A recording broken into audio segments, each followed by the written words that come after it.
Hello, je vous retrouve aujourd'hui pour un nouveau podcast vidéo. J'avais tout simplement envie de répondre à certaines questions qui me sont posées très régulièrement. Si vous n'avez pas eu l'occasion d'aller visiter le blog dernièrement, en fait, j'ai mis en place un système de messages en fait qui est directement lié à la page Facebook. Je reçois vos messages en fait dans la messagerie. Et du coup, ça vous permet d'échanger, de laisser, des messages en dehors des commentaires. Et donc je vais essayer, de répondre à ces premières demandes. Je voulais aussi revenir sur les, comment dire? Les phrases et les mots les plus recherchés en fait qui mènent au blog, puisqu'il faut savoir que les visites sur le blog ont vraiment quasiment doublé en très, très peu de temps. Donc je vous en remercie encore, mais c'est notamment grâce à Pinterest. Ce moteur de recherche est vraiment génial et même si je manque de temps pour y aller, j'ai bien vu, que ça avait permis vraiment de faire décoller les visites. Alors, la requête la plus recherchée depuis toujours, c'est tout simplement organiser son quotidien. Donc bon, voilà, au moins on se dit qu'avec, les mots-clés du blog, forcément on y arrive facilement. Mais il y a vraiment tout ce qui est autour aussi des économies, du budget, ça revient très, très régulièrement et notamment comment faire des économies avec un petit budget, vivre avec un petit budget. On a aussi ça revient très souvent, comment économiser avec un petit salaire, comment vivre avec peu d'argent, comment faire des économies avec un petit budget, voilà, budget serré, comment faire, gérer ses dépenses du mois. Donc il y a vraiment tout ce qui est, autour des de ces recherches qui amènent au blog. Et je me dis que, il va falloir faire davantage peut-être, d'articles en lien avec le budget.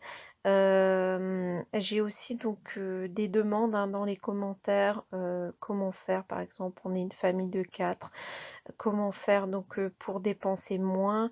C'est pour ça que je vais peut-être faire une page récapitulative ou un article prochainement pour, expliquer comment démarrer parce que c'est pareil, hein, chaque situation est différente. C'est très compliqué de répondre au cas par cas sans avoir en fait des connaissances, plus de connaissances, sur sur les données. Bien sûr, ce que je peux vous dire, ce sont des choses, très, comment dire? On va dire qui vont revenir souvent, très généralistes, mais bon, voilà, démarrer quand même, avoir au moins un point de départ, c'est toujours, très utile.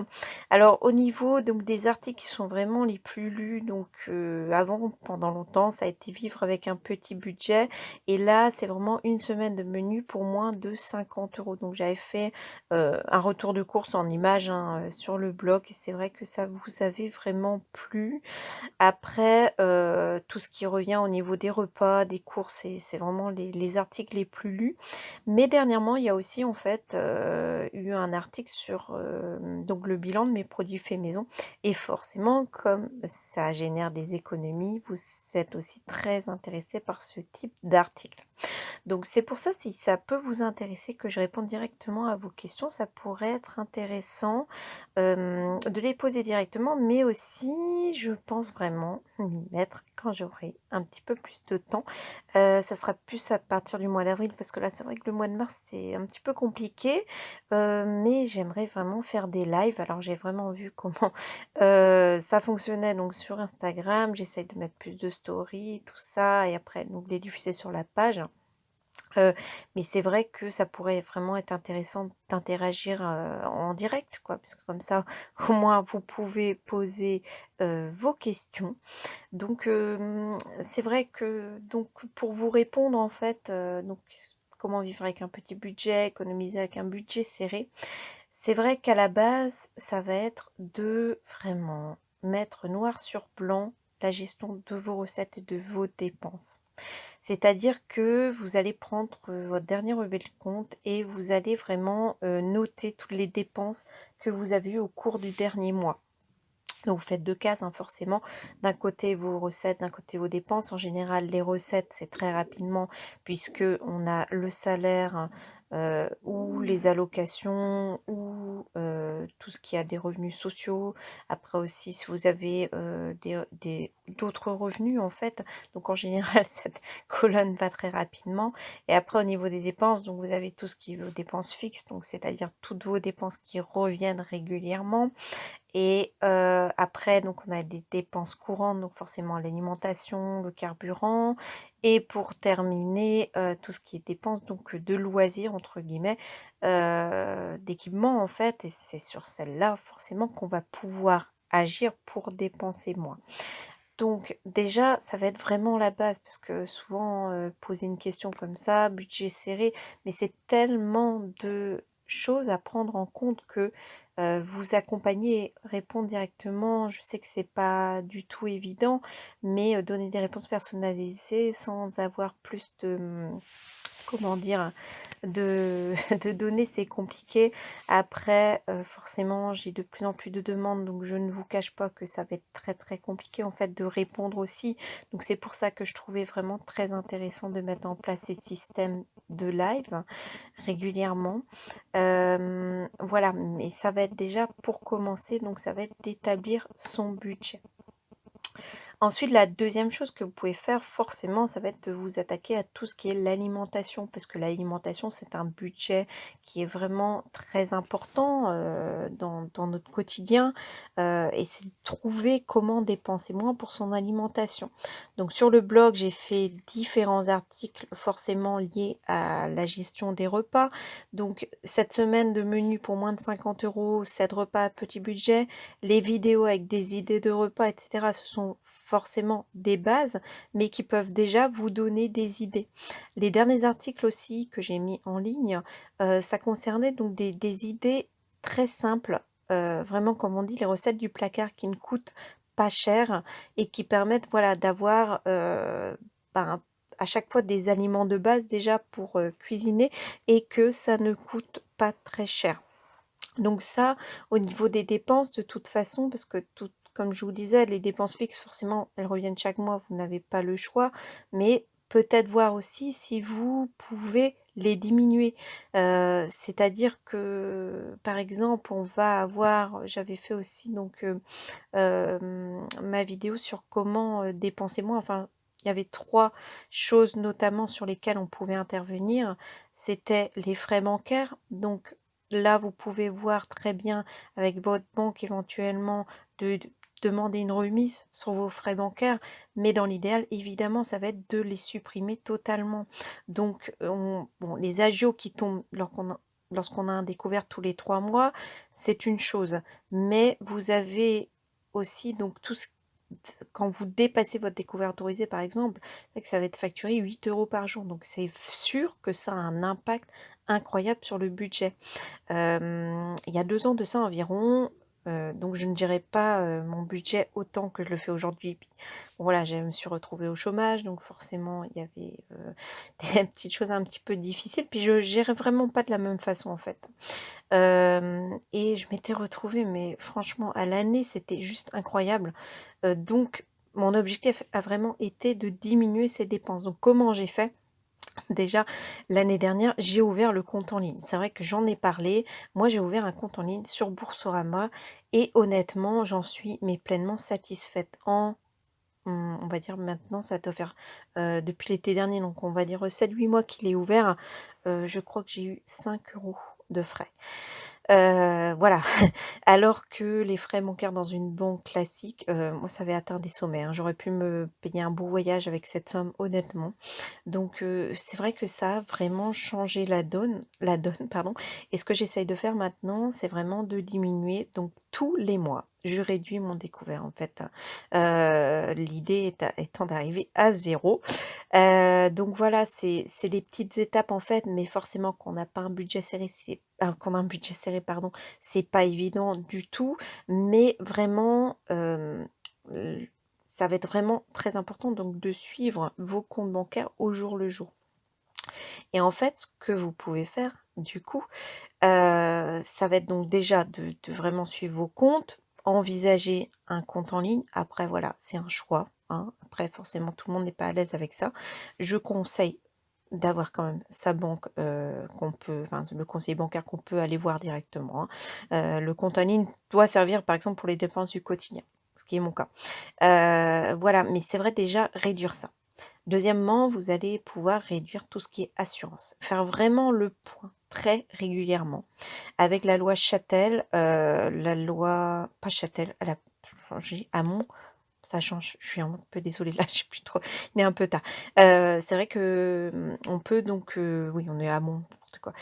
C'est bien la loi Hamon. En fait, vous pouvez donc, chaque année, enfin, même sans attendre la date anniversaire, au bout d'un an, changer d'assurance sans souci et c'est vrai qu'il faut vraiment pas hésiter à utiliser les comparateurs, parce que vous pouvez voir, mais, ça peut être une centaine d'euros par an, donc ce qui est quand même énorme. Donc en fait, vous faites des comparateurs, vous passez un petit peu de temps. C'est vrai que c'est pas très drôle, mais honnêtement, aujourd'hui, les assureurs qui récompensent la fidélité, franchement, je l'ai pas vu en tout cas. Donc c'est vrai que c'est quelque chose qui est très important à faire. Là, je suis dans ces démarches, par exemple. C'est vrai que ça prend un petit peu de temps, mais il faut savoir que vos nouvel assureur, en général, en plus, s'occupe de toutes les démarches administratives. Donc c'est pas compliqué à faire. Voilà, donc ça, c'était la deuxième chose et la troisième chose dont je parlais, c'est vraiment au niveau des forfaits téléphoniques. Souvent, on prend un forfait téléphonique parce qu'on veut un nouveau portable, donc ben, voilà, la première année, on a peut-être des réductions, puis la deuxième, on paye très cher. Mais c'est pareil avec, les lois, donc vous pouvez très bien donc, au bout d'un an, payer seulement un quart des sommes restantes dues et souvent, c'est plus intéressant en fait de résilier et de payer ce quart des sommes en fait que payer votre forfait qui va être à 50 € par mois. C'est vrai qu'on a des forfaits à partir de 2 €. Bon d'accord, on ne capte pas partout, mais voilà, là, c'est vrai que j'avais fait 3 ans et demi ou 4 ans avec mon ancien portable. J'y ai racheté un juste maintenant. C'est vrai que je vais attendre au bout d'un an, mais c'est vrai qu'après je vais calculer parce que je vais me retrouver avec un forfait beaucoup plus élevé. Je crois qu'il est 15 € de plus. C'est vrai que c'est quelque chose qu'il faut regarder très, très régulièrement. Donc de toute façon, en général, voilà, vous devez rester un an dans les entreprises et après, les frais sont diminués, voire quasi inexistants comme, le cas des assurances. Donc ça, c'est vraiment les 3 choses qu'il faut regarder. Ça va être vraiment des astuces pour donc dépenser moins, parce que l'idée c'est ça, c'est de vraiment réduire vos dépenses. Ensuite, voilà, donc vous avez suivi vos repas, vous avez étudié donc, ces astuces pour dépenser moins.